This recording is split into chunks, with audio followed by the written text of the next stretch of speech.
Și cam așa arată la Mamaia, pardon, Egmond, în zi, în Olanda. Miercuri, în mijlocul săptămânii, apa, după cum se vede, e destul de curată. Afară sunt vreo 31 de grade. E un pic cam răcoare în apă, dar după o vreme te obișnuiești. Oricum, cum mergi la mare cu 30 de euro? Plecând din Zaandam, bineînțeles. Nebunie.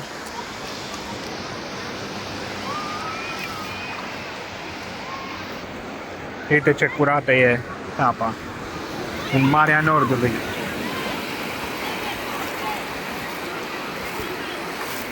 Nebunie cât de mari sunt valurile. Deja ajunge până sus.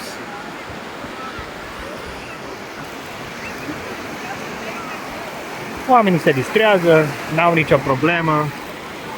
Când spuneam românii cu prejudecățile noastre, că olandezii sunt reci.